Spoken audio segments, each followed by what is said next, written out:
ஹிந்தி எந்த இந்திய மொழிக்கும் எதிரியாக இருக்க முடியாது என்று மத்திய உள்துறை அமைச்சர் அமித்ஷா தெரிவித்திருக்கிறார்.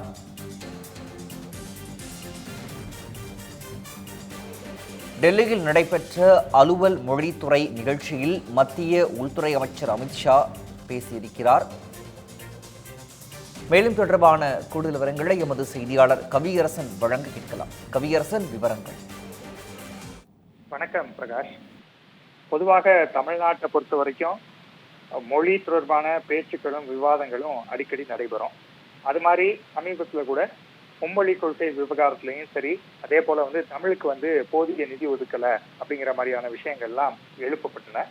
திமுகவும் அதன் கூட்டணி கட்சிகளும் இது போன்ற விமர்சனங்களை முன்வைத்து வருவது வழக்கம். இந்த நிலைமையில ஹிந்தி அனைத்து மொழிகளுக்கும் நண்பன் தான்.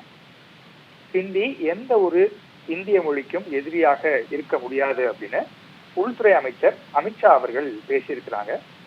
டெல்லியில அலுவல் மொழித்துறை சார்பாக ஒரு நிகழ்ச்சி நடக்குது. அந்த நிகழ்ச்சியில அமித்ஷா அவர்கள் பங்கேற்று பேசுகிறார்.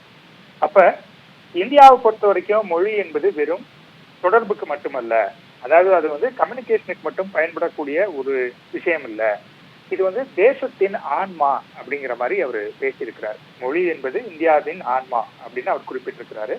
அதே போல மொழிகளை உயிர்ப்புடன் வைத்திருப்பதும் அவற்றை வளமாக்குவதும் மிக மிக முக்கியமானது அப்படின்னு சொல்லியிருக்கிறார்.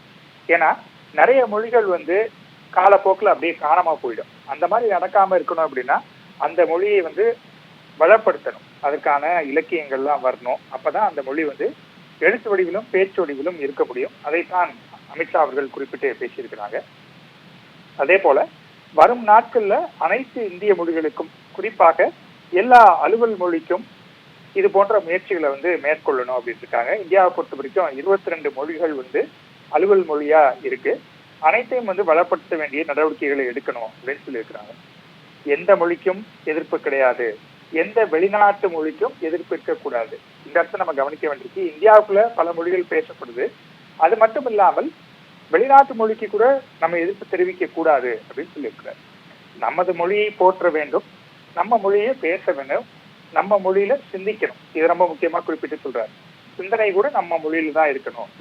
அதே போல அடிமைத்தனத்தின் மனநிலையிலிருந்து நாம வெளியில வரணும் அப்படிங்கிறதையும் அவர் குறிப்பிட்டிருக்கிறாரு.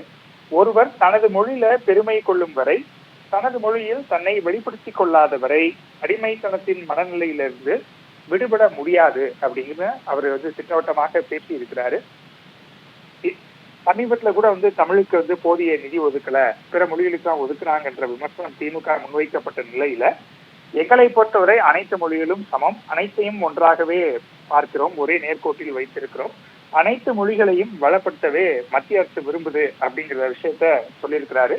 இது திமுக விமர்சனத்துக்கான பதிலாக கூட நம்ம பார்க்கலாம். பிரகாஷ்,